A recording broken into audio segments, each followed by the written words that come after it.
Assalamualaikum warahmatullahi wabarakatuh. Perkenalkan, nama saya Ovi Selawati dengan NIM 1403620001 dari Prodi Pendidikan Sejarah A 2020.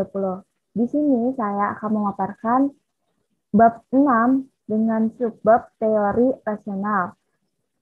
Untuk lebih lanjutnya, bisa kita langsung menuju pemaparan materinya. Nah, di sini saya akan memaparkan tentang teori pilihan rasional dengan NIM yang tertera dan nama yang tertera.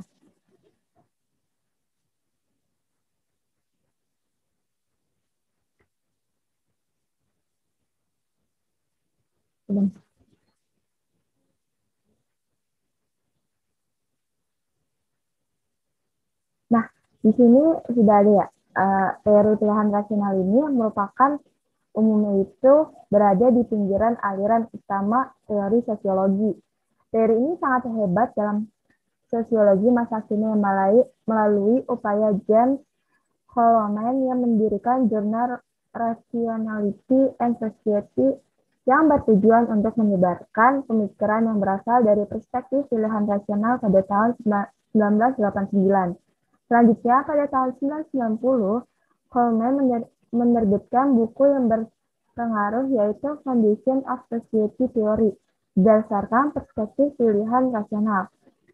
Coleman menjadi presiden The American Sociological Association tahun 1992, memanfaatkan forum itu untuk mendorong kemajuan teori pilihan rasional dan menamainya The Rational Reconstruction of Society.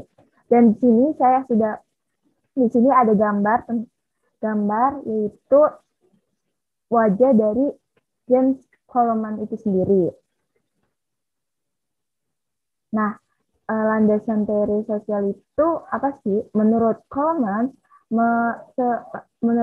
itu sosiologi seharusnya memusatkan perhatian kepada sistem sosial, tetapi fenomena makro itu seharusnya dijelaskan oleh faktor internalnya, khususnya oleh faktor individual.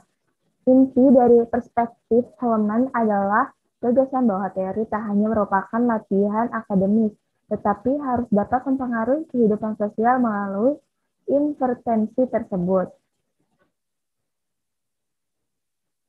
Nah, Coleman sendiri mengakui bahwa ia adalah individualis secara metodologis, makanya dia bisa melihat perspektif khusus ini sebagai varian khusus dari orientasi individual itu sendiri.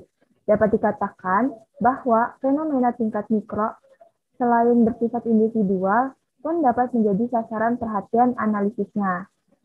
Teori pilihan Coleman sendiri tampak jelas dalam gagasan dasarnya bahwa tindakan perseorangan mengarah kepada suatu tujuan dan tujuan itu tindakan disebutkan oleh nilai atau pilihan referensi pada tahun 1990 halaman 30.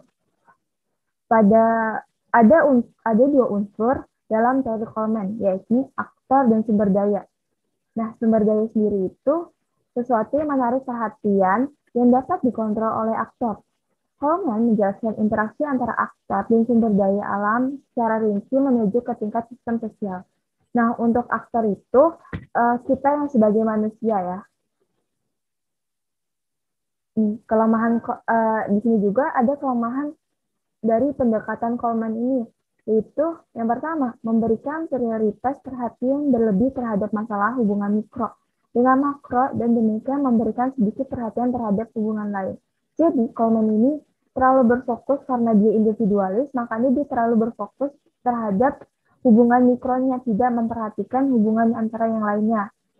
Nah, ia juga mengabaikan masalah hubungan makro dan makro. Nah, karena dia terlalu berfokus pada mikro, dia sampai mengabaikan hubungan makro dengan makro.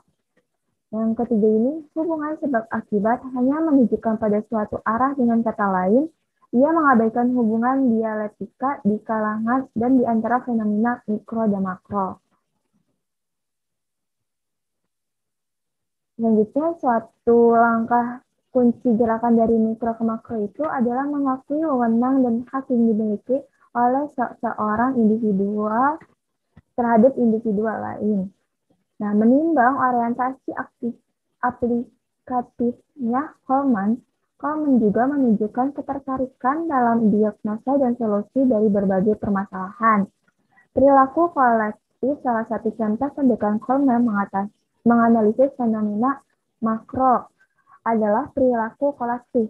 Fenomena normal fenomenalis tingkah makro lain menjadikan sasaran perhatian Coleman adalah norma. Coleman melihat norma dari 3 unsur, yaitu teori dari mikro ke makro, tindakan bertujuan mikro dari mikro, dan ke mikro. Yang selanjutnya, norma adalah fenomena makro yang ada berdasarkan tindakan yang bertujuan di tingkat mikro. Selanjutnya, sebagai teoritis pilihan rasional, Coleman bertolak dari individu dan dari gagasan bahwa semua hak dan sumber daya ada di tingkat individual ini. Kepentingan individu menentukan jalannya peristiwa, tetapi ini tak benar, terutama dalam masyarakat modern, di mana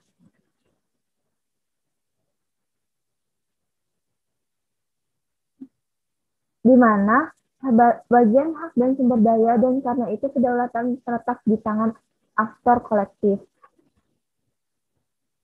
Teori pilihan rasional pada umumnya mendapat serangan berat dalam sosiologi. Misalnya, Tilly pada 1990 memberikan kritik dasar terhadap teori Coleman. Karena Coleman ini merupakan orang yang sangat individualis dan sering mengabaikan tentang perspektif-perspektif lain, makanya dia banyak sekali bertentangan dari sosiolog-sosiolog lainnya.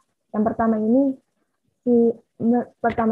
Tilly menyebutkan tidak menyebutkan mekanisme kausal karena pendekatan yang disebutkan atau dipaparkan oleh Coleman ini tidak menyebutkan mekanisme kausal. Yang kedua, mempromosikan reduksionisme yang tak lengkap dan karena menyesatkan. Yang ketiga, mendukung bentuk teori umum analisis pilihan rasional yang selama beberapa waktu telah menarik ilmuwan sosial ke jalan yang gelap, di mana mereka selalu menggambarkan tanpa tujuan menjadi korban reduksionisme individual.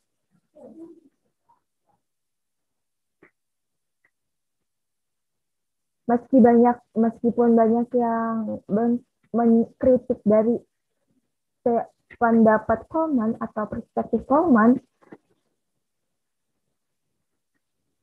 banyak juga yang mengemukakan atau ditemukan, namun banyak akan diketengahkan argumen yang menyatakan bahwa teori pilihan rasional telah semakin merosot karena evolusi internal atau akibat menggapainya kritikan dari luar.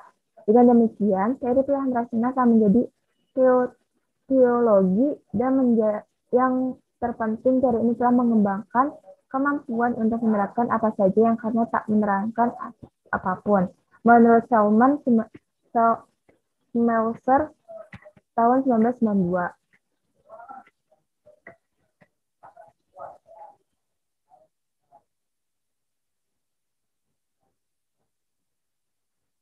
Sekian presentasi dari saya, kurang lebihnya mohon maaf.